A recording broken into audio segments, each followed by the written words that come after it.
Okay, I think we're ready to start then. Thank you, Travis, for the setup. As far as switching to the other camera, we'll probably do that pretty soon because nobody wants to look at me for very long. I'm glad you all have joined us this morning. So first of all, I want to just start by saying that I'm not trying to sell myself as an expert in all things finishing. I have learned a few things here and there. I did take the CFT 195 class out at Palomar, and that helped. Over the years, I've made a lot of really nice furniture and things, and then felt like I ruined it when it came to finishing it. So now I'm getting to the point where my finishing is starting to catch up to some of my other skills. And I think that that's important because they say that you haven't really finished a job until you finish the finish.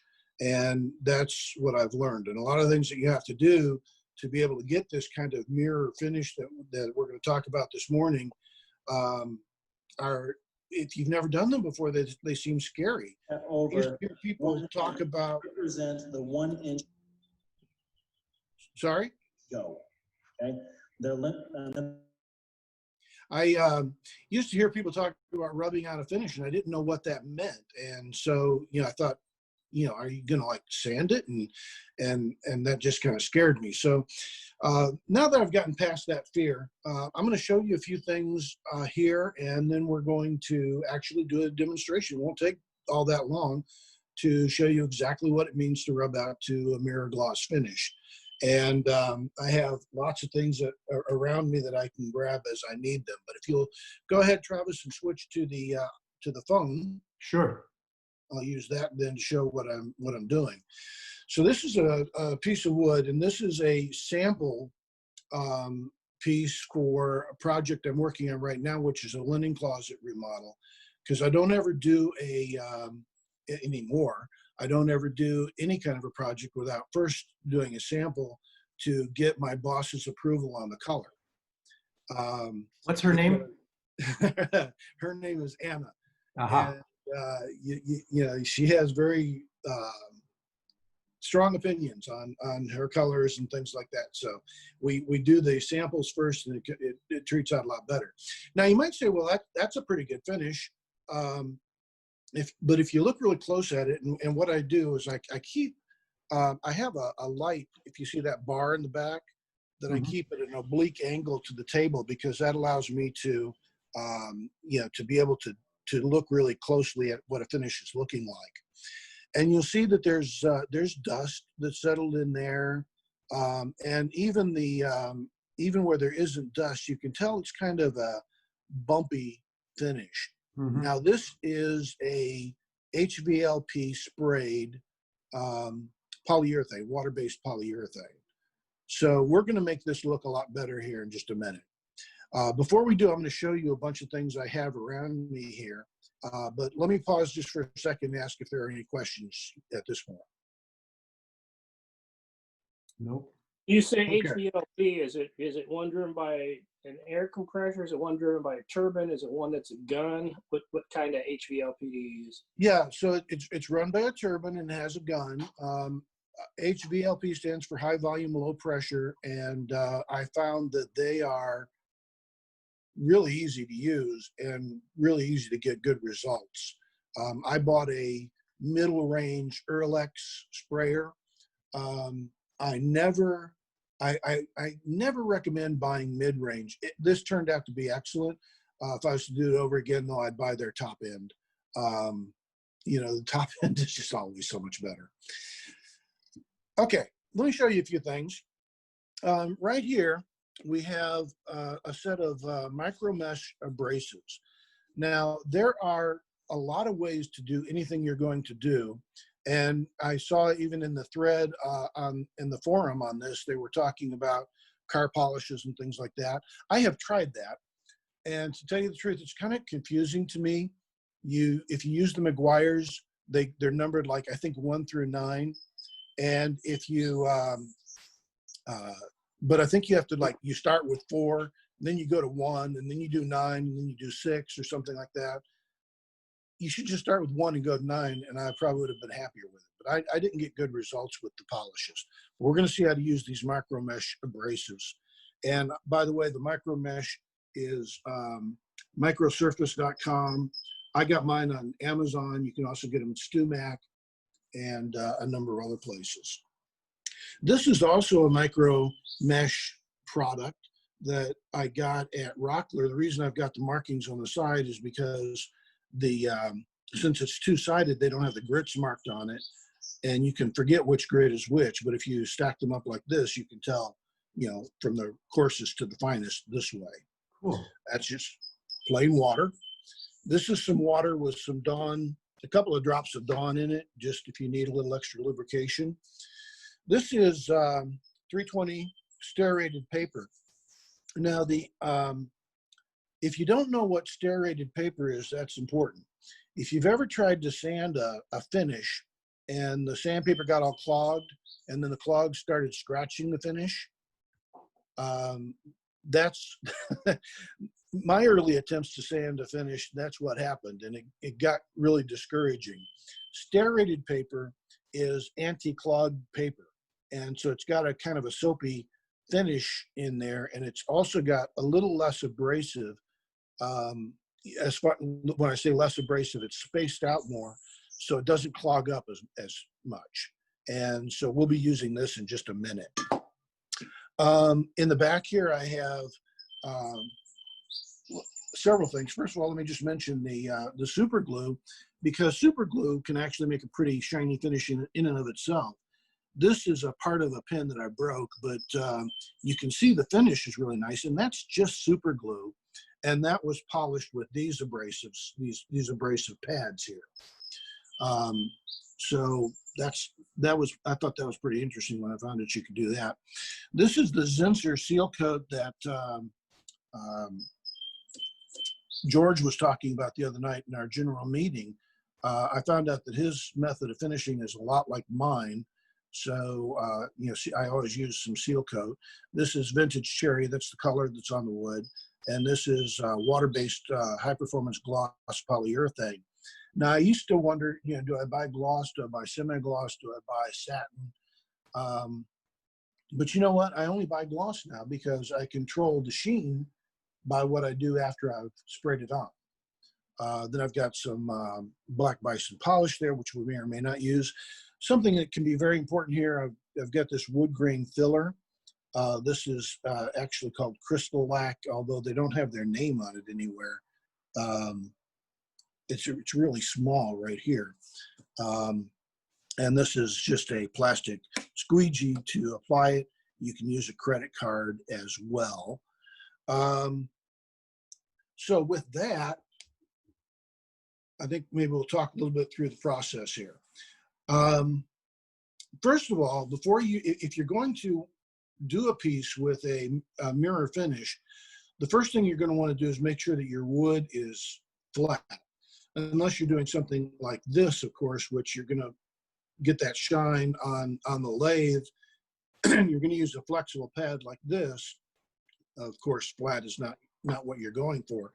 But if you're going for a tabletop or something like that, you're going to want to start with a piece that's really flat, which means you may do some of the sanding with a random orbit, orbital sander, but you're probably going to want to finish up with a nice flat device to make sure you get a really flat surface. Then what you're going to want to do, if you're like me, if you're using water-based products, this is a water-based dye stain and a water-based polyurethane, you're going to want to raise the grain on that. And the way you raise the grain is just by wetting the board with distilled water, because the minerals in some water can cause some staining if they get in there. And then you're going to want to go over it again with like a 320 grit, really lightly, very lightly, just to get that hairy raised grain off. And then you're going to want to apply your stain. Now, depending on how much stain you want, you can apply it now, or you can put down a coat of shellac, which is the seal coat here, and then stain it. Then after you do the shellac, buff it a little bit. If you buff it with a 320, you'll get a very light stain. If you buff it with a 180, you'll get more stain. You know, the size of the grooves will determine how dark the stain will be. But in this case, I stained it first, and then I put on the shellac. And after that, I sprayed on a couple of coats of top coat, which is the high performance gloss water-based polyurethane. And then I took a break and I sanded that a little, I flattened that a little bit with this 320. And the reason I did that was because I knew I was going to be doing this demo. And so then I came back and I did a few more coats of polyurethane after that. Now this has been sitting since the last coat for about a week. You want to make sure it's good and cured, and actually a couple of weeks is better than a week if you want to know the truth of it.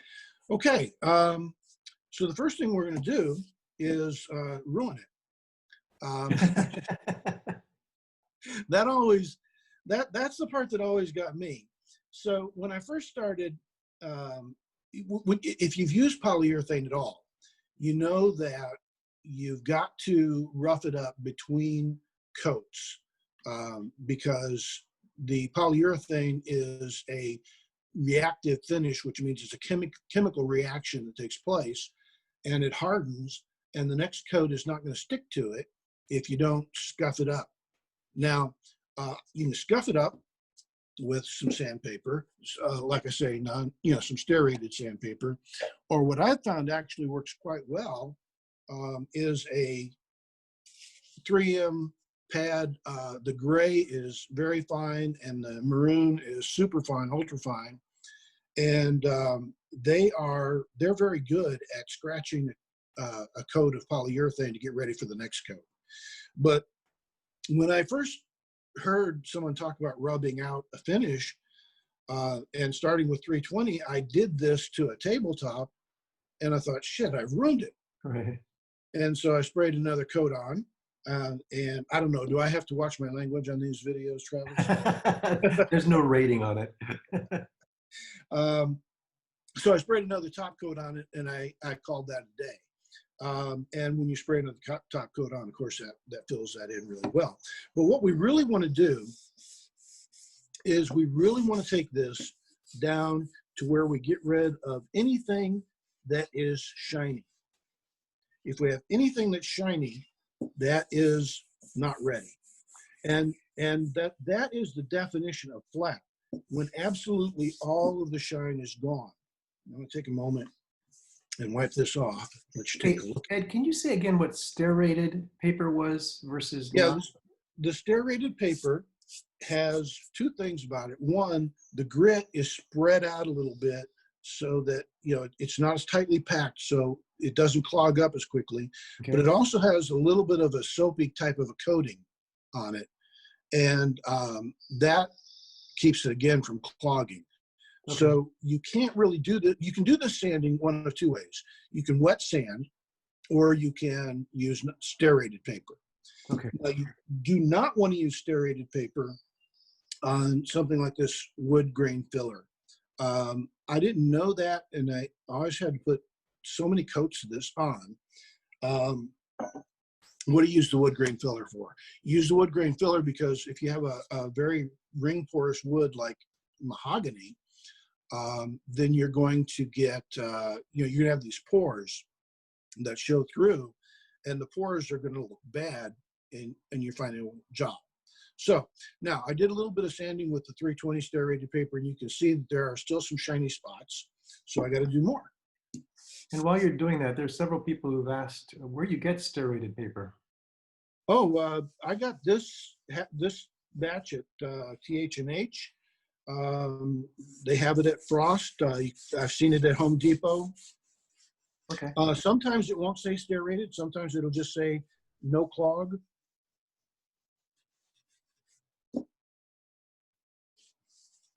Okay, we're getting better there. If you, let me get it where I can show you this light now. You see, there's still some, so I'm going to do it a little bit more. You're going to have to get rid of all of that. And you see how this is not clogging. Yeah.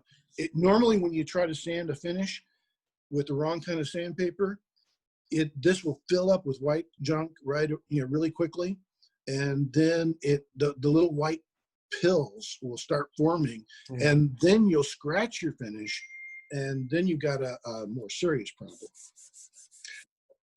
Notice I am going with the grain.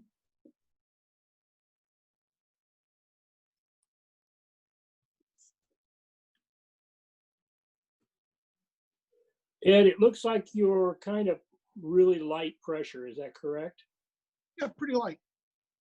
The one danger you have here, of course, is sanding too far and going through the color. Now, if you ever find yourself starting to go through the color, if you suspect that you're starting to go through the color, that's the time to stop. If you do go through the color, then you got to stop. You got to add some more color, and you got to go back to spraying some more layers of finish. So that's the solution. If you ever think you're getting really close to the color and you're still not flat, then you need to go back to spraying some more finish on there. Okay, we're gonna, let me take just a couple of passes at a couple of little spots, stubborn spots here. And there is one spot that is very shiny that I'm gonna talk about.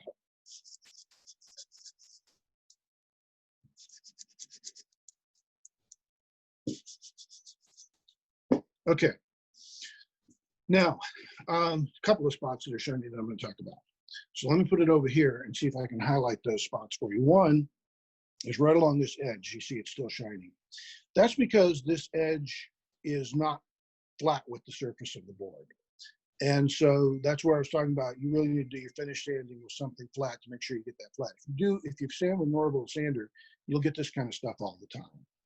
And since it's right on the edge, it's not going to stand out as much. In fact, I might touch that up really quickly a little bit. But the other thing that's interesting and worth noting here is that there's a shiny spot in the middle of the board. And what that is a spot where there's a ding or something that, oh, see that? See that right there? Right in front of my finger. Yep. Okay. If you were here in person and you looked at that really closely, you'd be able to tell that is either where the planer took out too much or or I bumped it with something, and so it's a little ding, and I didn't take care of it beforehand.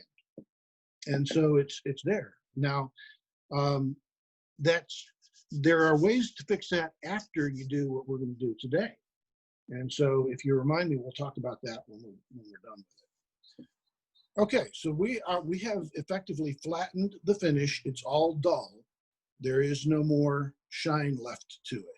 And this is where in the past I would have thought, well, I've ruined it. Yeah, that's my initial reaction. Yeah, but this is where it really starts to work. And the thing I like about this micro mesh system is that it is so easy to understand. The McGuire stuff really confused me. This is 1500, and it is roughly equivalent. Different numbering systems are used for different things, and I don't know everything about why, but this is roughly equivalent to 600 in wet dry.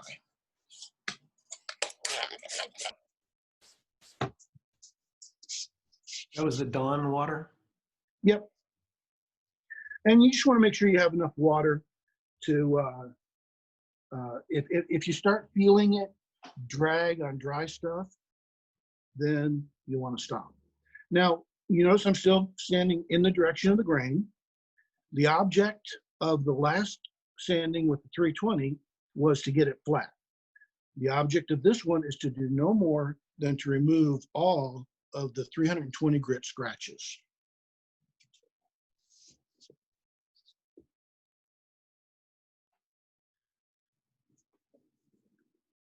Now, fortunately, my wife gets tired of dish towels and things, patterns really quickly, so I have lots of these to use.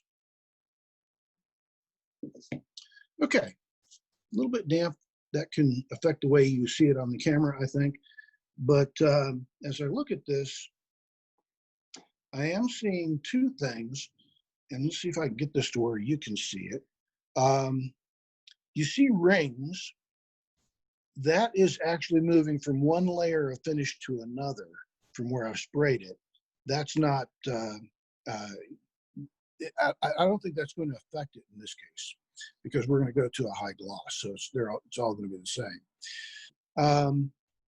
But I'm trying to look to see if I've got the 320 grit scratches out. Do I have a consistent scratch pattern? And that's where having an oblique light to be able to look at is really important. And I think just a little bit more is called for here. Now, you spend more time with the 1500 grit, and then as you move up through the grits, each successive grit, you'll spend less and less time because eventually you're taking out such tiny scratches. It only takes a small number of passes to be able to really do what you're wanting to do. This block, by the way, came with the micro mesh, and it's kind of rubbery. Ed, when you tilted it just a minute ago and were commenting about the different layers that we might see, was that essentially the molted pattern that was on the surface where some of it may have been from one layer of previous polyurethane and another would have been from another layer of polyurethane, and we're just sort of getting flat but exposing different layers in different parts of the wood? Yes. Okay.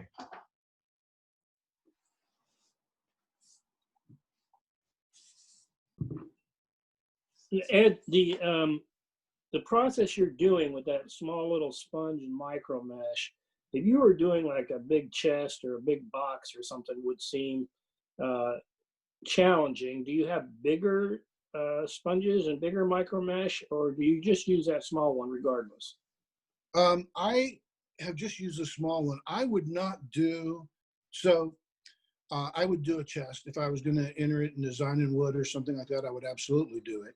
On a lot of furniture, what you'll do is you'll wind up doing the tabletop, but you might not do this level of finish that we're going to do today to the rest of it. What you would do is you might take it to something like the 1500, like we just did, which you see didn't take very long.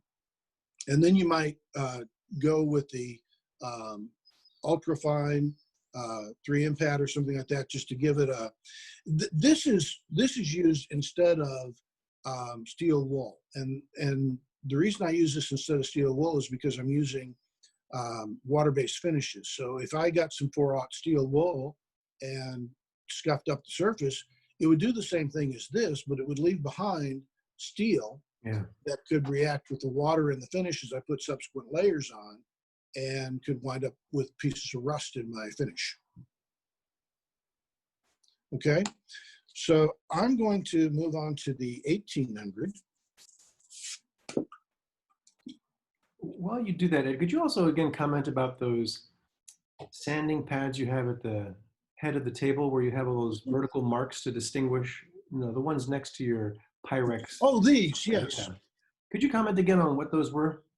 Yeah, these are also a micro mesh product, and I actually bought these at Rockler. They have them behind the counter. You have to ask for them, and they're really good for using on a lathe. They're flexible. I wouldn't want to use them here because I would be afraid that I would be, you know, my fingers would be. Right. And what are the grit ranges there from bottom to top? Exactly the same. Starts at 1500 and goes up to 12,000. Got it. Okay. So you have two of the same type of system side by side there. It's just that you're choosing to use one because it's going to be more flat, which is what you want, and not as flexible. Okay, good. Thanks. Now, again, getting back to the question about how much work this is, if you're doing a big chest, obviously it's a little bit more. But if you, you know, like I say, with each subsequent layer of grit, you do less work because, you know, you're just getting out the scratches from the last one.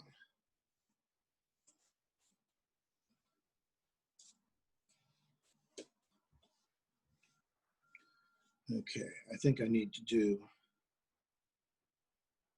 I'm a little bit worried about if you can see those rings we were talking about before are still there. I expected them to be gone. So I'm going to spend a little bit more time. I'm going to back up to the 1500 real quick and see if I can't just get rid of those. While you're doing that, could you comment on maybe non-flat objects? You said the lathe, and I could see where just due to the rotation, you probably wouldn't have to worry about uneven pressures. But what about other surfaces that may be, something you've milled on the CNC that has contours, etc.? Would you work on getting a gloss such as you're getting here using just a variation on these techniques? I might at some point. I haven't tried that yet because, I'm new to the CNC. And quite honestly, haven't even figured out what to do about sanding something you've done on the CNC. Right. So I haven't gotten there yet. I would definitely use it if I was doing like table legs or something like that. I would, let this cup around it a little bit. And, if you were trying to sand something on a curve, this would work. Right. Okay. So, and in fact, if you were trying to get down into something, put your thumb on the corner and get down into something, this would work. Okay.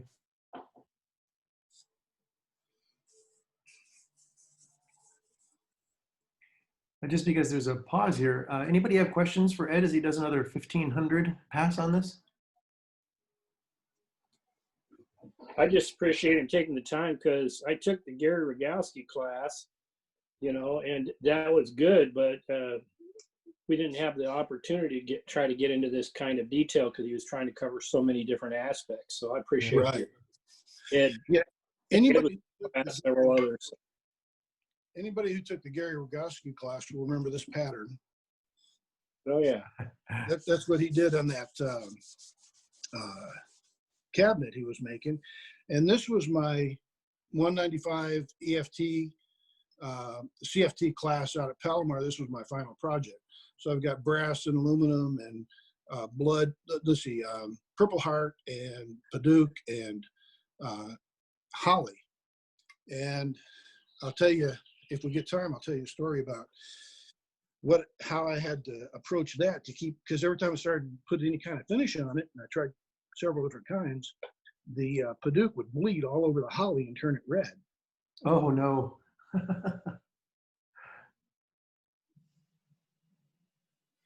Well, Am I pronouncing that right, Paduke, guys? There have been plenty of conversations about how finishing is one of those things which we don't get enough instruction on or enough exposure to. So Yeah. this is very, very helpful. Really good that you did this. Well, before I took the 195 class out of Palomar, I was signed up for Paul Dersham's class that he was going to do at the shop before he left town. Got it. Well, I found it convenient on my CNC project, just give them to Gary and he hands them off to Peggy.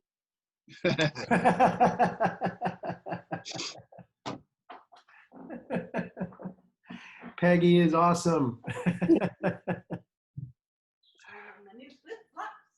Can you close the door, please? Ultimately, if you mess up with anything here, you just go back, spray on another coat. I mean, that part's great to know, Ed, because those of us that are new to this, as people know, I'm new to all this stuff. I always worry that once I screwed it up and there's no return, it's time to recut everything and go after it again. And knowing that you can just go back, take the finish off and start You don't back, even have to take the finish off. just take a layer off. Yeah. You know, if I was all of a sudden, if I looked at this and it was completely ruined, I wouldn't do anything else other than maybe hit it with that 3M, to get a little scratch on it, spray another coat right on it. You don't have to take your layer off. I got you. So what is the 3M grit compared to what you're using? It's more, it's not as fine as what you're doing here, I'm sure. No, it is not. And in fact, so what is it? There's no direct comparison. Yeah, I couldn't figure that out. I've got them and I don't know how to figure that out. That's why I was asking. Yeah, I've read a number of different things on it. I would rate the gray stuff as being somewhere in the neighborhood of 320, and then I would rate the other stuff, the maroon, as being maybe closer to 600 or something. Okay, so I'm going to step on up to 3200 here. Hey, Ed. Yeah. Yeah, it's Jeff here. Hi. So the process for different finishes is basically the same. Is that correct? Yes, this works on, this is the same process basically I used with these on the super glue finish on the pen. This would also be the process you would follow for polishing up an epoxy or, you know, this, and this is very similar to what you hear people talk about when they're doing it with the different Meguiar auto polishes and things like that. It's just that this follows a logical path. I mean, each number, each higher number is the next step. So it's a lot easier for me to understand. Right. Yeah, one of my big challenges has just always been, like, I've used it for lacquer before, and it's just been, it's so easy to sand through the edges if you're not careful. Oh yeah, definitely. Gotta be watching the edges. And I, you know, I would go back if you sand through the edges, you go back, you add some color till you get it to match, and spray some more coats on there, and flatten it again. It seems to me like the one thing you have to get over mentally with this is what you did at the very beginning. What looked like a pretty darn good finish, go ahead and scuff it up. Yeah. That is a real leap of faith. Yeah, and it, like I said, it stopped me from doing this several times because I thought, you know, I've just ruined a project I spent weeks on. Exactly. So can you remind again what your lubricant is there? What your combo Just is? water with a few drops of Dawn dish detergent in it. I think probably any detergent would work, but I've heard a lot of woodworkers talk about Dawn, so that's what I put in there. We happen to have some in the kitchen. And that's in the spray bottle? Yep. And I'm literally talking about a few drops. I could do this is distilled water in here. I could do the whole thing just with dipping in the distilled water. I don't actually need the other. And it was just serving the purpose of lubricating, correct? Yep.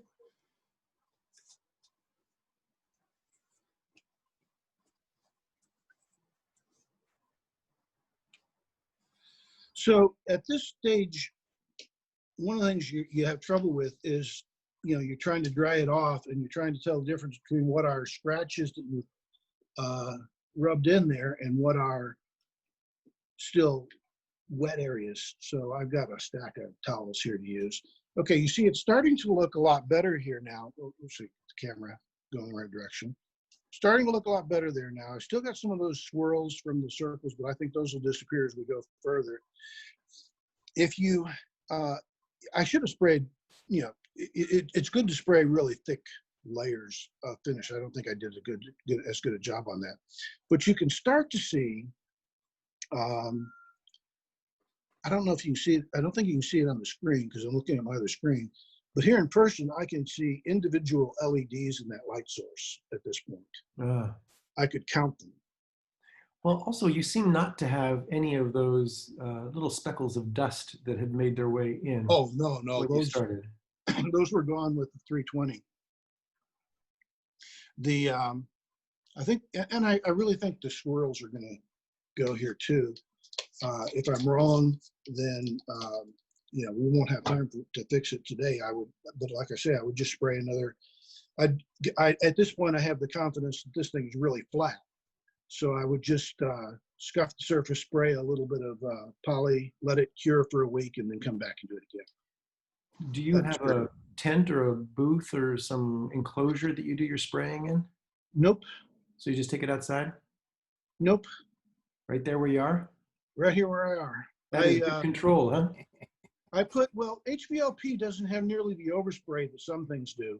Right. And I put down a layer of painter's plastic, and I actually drape it over that light fixture to catch anything that's in the back. And just spray it, and then, I just haven't had any trouble with that, especially since I started using more water-based products. I mean, I would spray in another part of the garage when I was spraying the lacquers, and it would get kind of, I have doors open and stuff like that. It would still get pretty bad in here. But, Yeah. So you're No, I saying, don't- so you're saying it doesn't affect you mentally? Right, Doug. Well, Doug, you remind me of a line that I had planned actually to say on here when I told you guys I wasn't a finishing expert. I have known some people who consider themselves to be finishing experts, and I think the fumes have gotten to some of them. So I am a fan of these water-based products, low VOC. Yeah. Yeah, they don't smell as good as the old stuff, but Hey, Ed, we can't see the grits anymore as you pull them off. I got 24, 36, 4,000. What do you want now? 6? I'm on 6. Okay, thank you.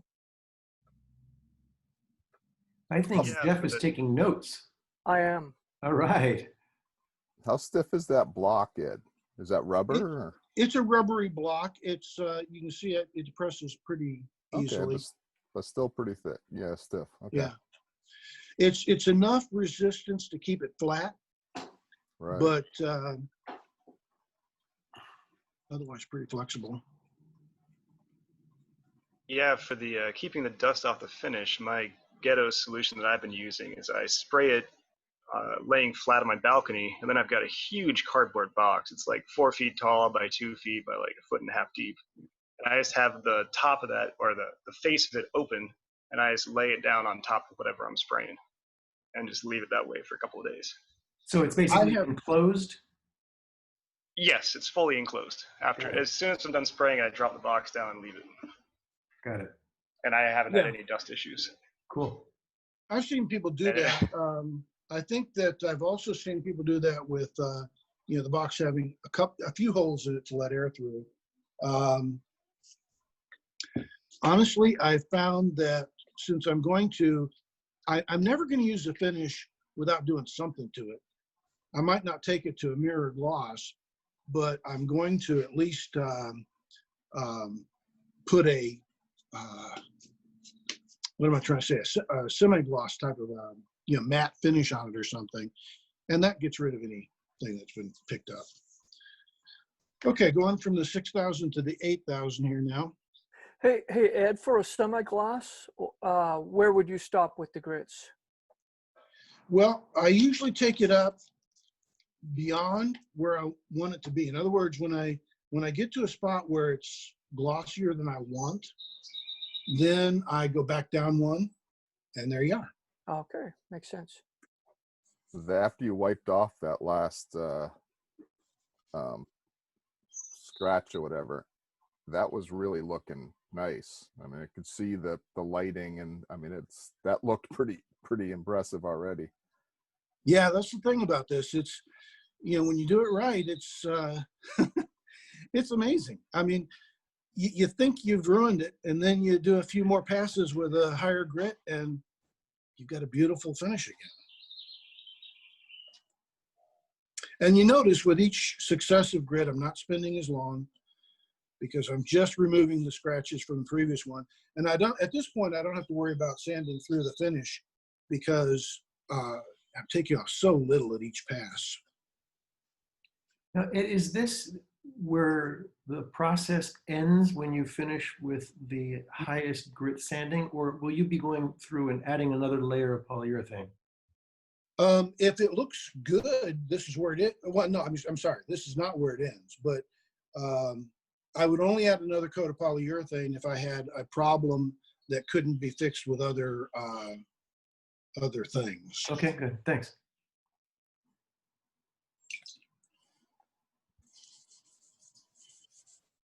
Now I'm up to the 12,000, which is the highest grit in this set. Please don't say you have a second set you're going to work through. No. What time is it? Oh, we're doing good. See, this doesn't take as long as you think, really. I mean, at least to me, I would have thought it would take forever to polish it to a mirror shine. My impression is you know what is at the end of the process. And so for you at this stage, knowing you're going to get that beautiful result, it's easy to put the time into it. I think most people just don't want to sit there and finish forever. Well, it's a truism that finishing a project properly takes as long as building it. Huh. And you know, I've heard from people who have been judges at the fair, and I think Gary, you may be a judge. I don't know. But one of the things they notice more often than anything is the lack of quality in the finishing step. Mm. Gary, Jeff, has that been your experience? Well, if you're talking to me, I don't consider myself.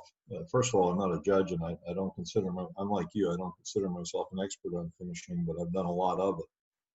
And you just said something that I think is more important than just about anything else you've said, and that's that. And I teach this in the intro class: is most people don't budget enough time to do the finish.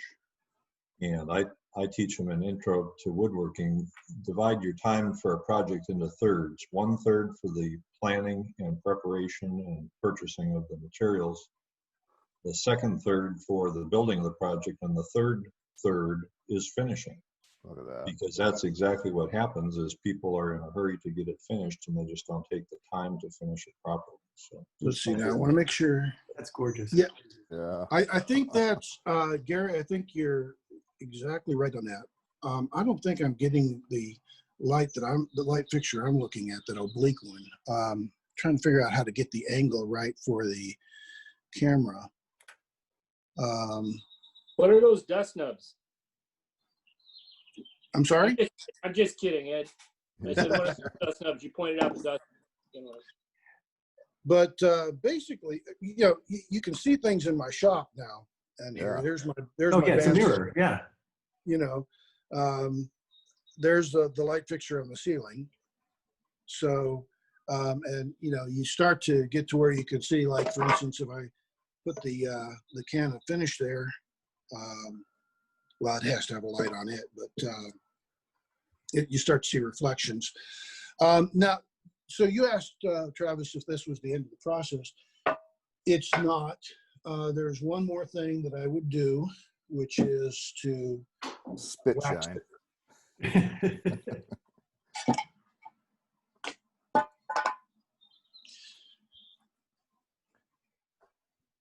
Oh my God, I've ruined it. This is another one of those leap of faiths. A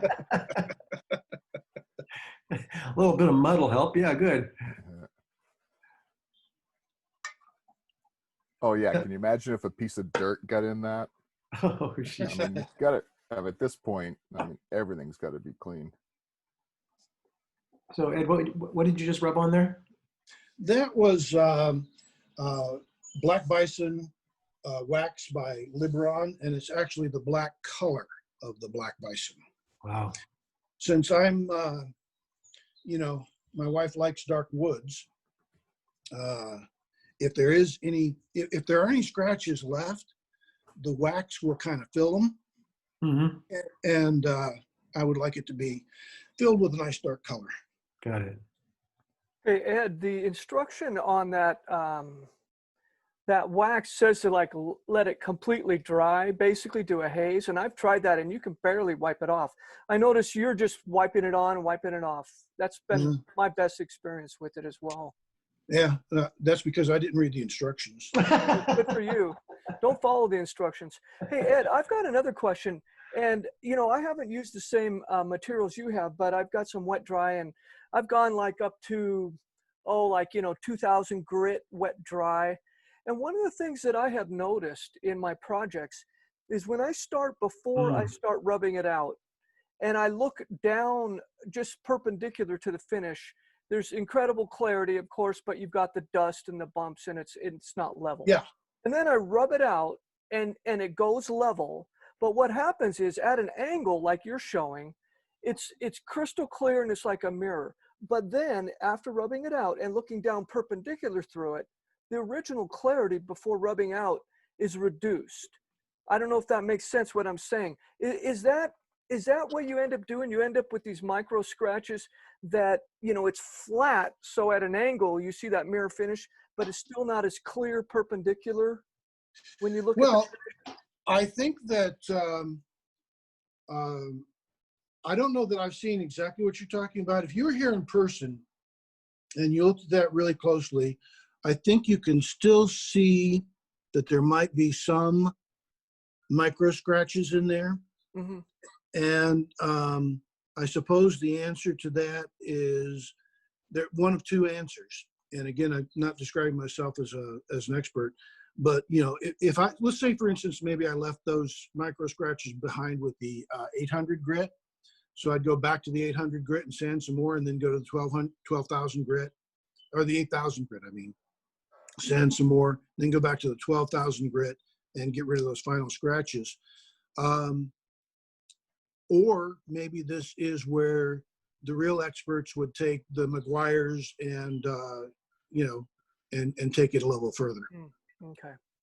Hey, Ed, you just basically, when you added the, I guess it was a wax at the end, said that was the final step. Could you remind us again what you got us when you had that sitting on your workbench, that is to say the piece of wood at the beginning? What had you done to get to that point? Can you just remind us again of the steps that led us to the beginning of this process? Yes, certainly. So the first thing I did was, you know, I did some preliminary sanding with a random orbit sander. I did final sanding with probably 180 grit and a sanding block like this. Okay. So I sanded it to 180 grit. Maybe I went to 220, but I think on this one I just went to 180. And we did an experiment in the CFT class, sanding to different grits, and really it was hard to tell. Let's see what I've got here. That would be this one. This board is an oil finish, not a sanded in oil finish, just oil. Mm-hmm. And, you know, if I recall right, one of these, yeah, here we go, I've got it marked. This part was sanded to 220, this part was sanded to 400, and this part was sanded to 600. Mm-hmm. But if you look at it, you'd be hard pressed to tell the difference. Yeah, okay. And so, I usually don't go beyond 180 when I'm prepping it. So to get back to your question, Travis, I sanded it. I raised the grain, which is just wetting it and letting it dry. Yeah. And then I went back with like a 320 and just knocked off the little burrs that came from raising the grain. Okay. Then I stained it with the water-based stain. Okay. And then I put the seal coat on it. Now the seal coat is important at this point because, yeah, that's the lacquer. And it's really important at this point because my next step is going to be to fill those pores that are in mahogany. Because if we were looking at this now with this nice mirror finish and it was full of little pits, you know, from the pores, mm-hmm. I'm sure you've all seen that. That looks horrible. Mm. And at that point, what you do is you go back with, you know, with a 3M pad and you put a scuff on it and you go with, you know, a satin finish. And you call it a day. But, or you go back, actually, you can go back with the wood grain filler even at this phase. If you get to this phase and you still got pores showing, you can do this now. So what you do is you put this stuff on really liberally with a rag or a brush or a foam brush, rubbing it on in the direction of the grain, and then you trowel it off against the grain, and then you let it dry for 2 to 4 hours, and then you come back and you sand it. Mm-hmm. And so that's why you got to put the seal coat on. If you do just the stain and then you fill the grain and then you sand it, you're going to sand the stain right off. Yeah. So you want at least, you know, you want a nice 1 or 2 coats of seal coat on there before you do that. So I sanded it, I raised the grain, sanded it again to, you know, just a little lightly to get the whiskers off. Yep. Stained it, shellacked it, and then I went to the top coat and, several coats of that. And then one more thing I did, because I knew this class was coming up, just to make sure it was going to be ready for it, is I flattened what I had on there and then sprayed another couple of coats of polyurethane on top of that. So you had 2 passes of applying polyurethane? Oh, more than that, probably. I was working on finishing the base cabinet for the linen closet remodel I'm doing. Yeah. And so I probably did, and before I flattened it the first time, I probably did 3 or 4 coats, and then I flattened it, and I probably did a couple more, 2 or 3 more after that. Wow. Okay. Wow. Now, not everything you build, you're not going to want everything to have that kind of a mirror shine on it. Yeah. At least I don't. So you don't have to treat everything the same way, but if you like that and you want that, for instance, on a tabletop, then I would say more coats are better. And I should probably have, should have even sprayed them thicker. I get a little, I spray a lot of thin coats rather than a few really thick coats, but I probably would be better off going a little thicker than I do. Got it. Okay. And could you repeat again, at what point did you apply the grain filler? After the shellac. You have to have the shellac on there, and then you go with the grain filler. And so I'm going to do this to recap what I just told you. Oh, very good. Thank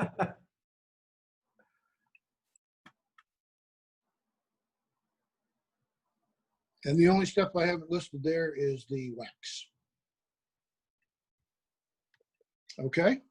Yeah. So, There real was quick, Ed, there was a quick question here for you. What kind of wood yes. grain filler do you use?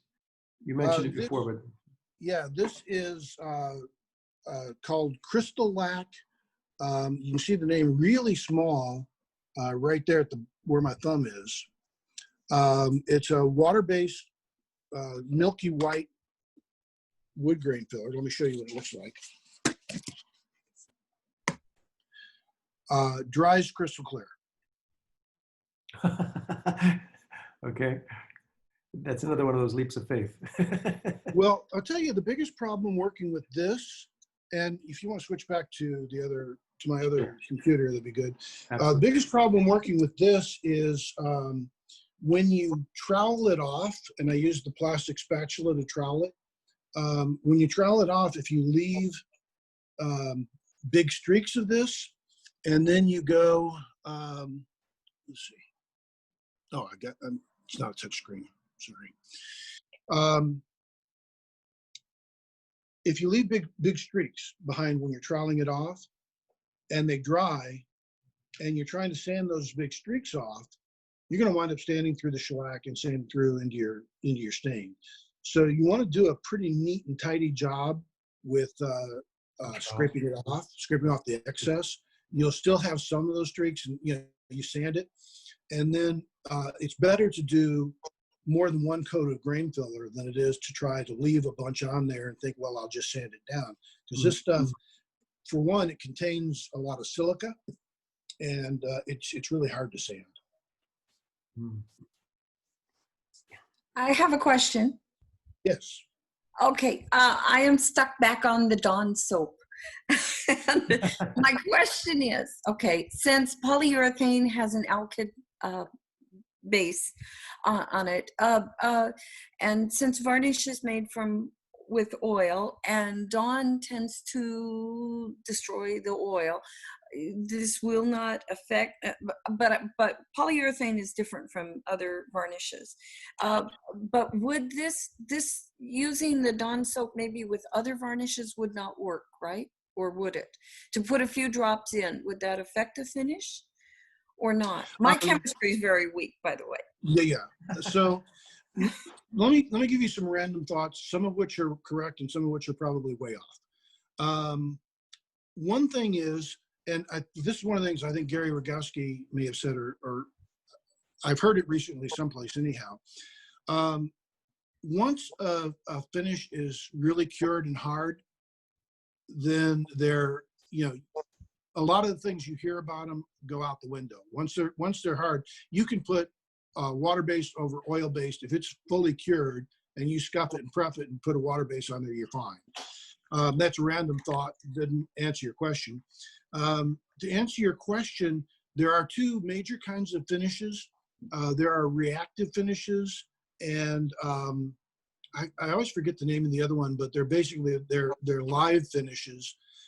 Like for instance, an oil-based finish, an oil finish is always live to some extent, and a lacquer is live. So if you go back with lacquer or shellac over lacquer or shellac, it will dissolve some of the finish that was there and incorporate into it. So that's a live finish. Polyurethane is a reactive finish, so that it actually, a chemical reaction takes place. A chemical reaction takes place and it becomes very hard. And that's why it's desirable. That's why it protects against water spots and things like that. So if you have a finish that has hardened really good, I don't think a few drops, and I'm not talking a quarter of an ounce, I'm talking literally a few drops in that much water is going to touch it. Okay, thank you.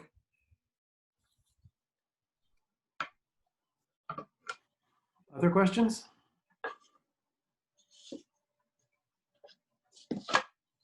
You ever have a desire to stain something blue? Let's see. How do we get to where I can see it? There we go. Oh yeah, right. Huh. Oh yeah, forget I'm on this camera. I'm trying to point it at my phone and wondering why it's not working. This was just something we did in class. I don't like it. My wife liked it. Hey, Ed. Yes. Quick question. You'd mentioned early on that you always get the high gloss, high performance because you'll deal with the gloss later. Thank you for reminding me. I kind of got an insight there, but my daughter, for example, who is one of them that I have to please when I do projects around the house. Well, you have that kind of arrangement too. Yeah, so she really hates shine or anything that makes it look not natural wood. She really likes just like almost a flat natural wood finish. And we go around on that, but of course she wins, and I just tell her I'm not smart enough to do that. So do I claim to continue to be ignorant, or is there some way you can teach me how I can get to the flat part that you're talking about? Given the options, I always claim ignorance. Gary, can you switch back to my phone real quick? Sure, I can take care of that.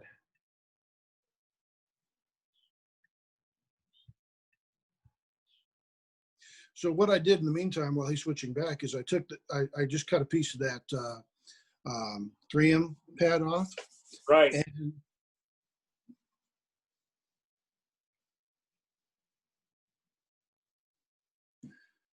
now half the board is semi-gloss.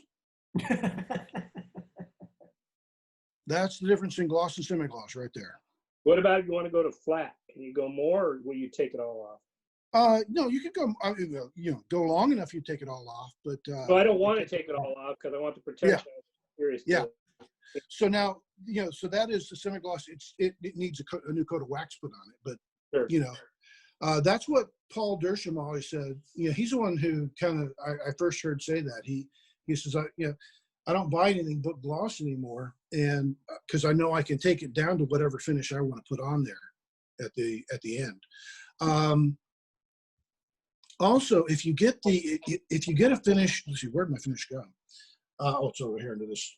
If you get something that is like semi-gloss or satin, if you guys don't know this, what is in there are what they call flatteners, which are little particles that dull the finish. And so when you get it home, you got to stir it really carefully to make sure you get all those flatteners in suspension. Otherwise, what will happen is you'll start spraying or brushing a project, and one end will be really flat and the other end will be really shiny, because where you started really shiny, and then you'll pick up more and more of the flatteners as you go through. So that's what with this, you still should stir it before you use it, but it really is, it all stays in suspension, has been my experience. I don't really notice much difference when I stir it. But if I was using something with flatteners in it, I'd make sure I stirred it really well before using it. Well, that's a good point, because I just bought some of that same finish, but I bought the flat because I'd asked the gentleman at the paint store. And he said, well, if you really want just a flat finish, just use the flat version of this. So that stirring sounds like it'd be extra critical. While we're talking, I'll put a little bit of wax on this. Any other questions?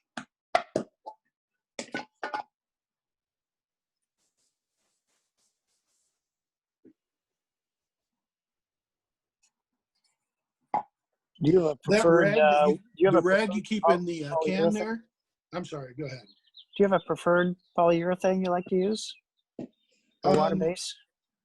Well, I've switched to water-based relatively recently, and the General Finishes is what I have been using. So it's not like I've tried a bunch of them. And it's, you know, I'm pretty happy with it, so.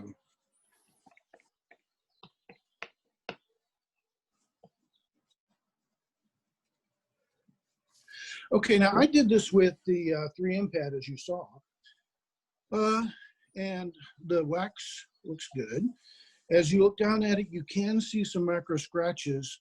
I might have chosen to go with it with the, like I said before, working backwards through the different grits until I got to the grit that gave me the finish I wanted. But it's the same principle. Yeah. You sure made the point there about how just that simple buffing changes the surface character quite a bit. Yep. Okay. Okay.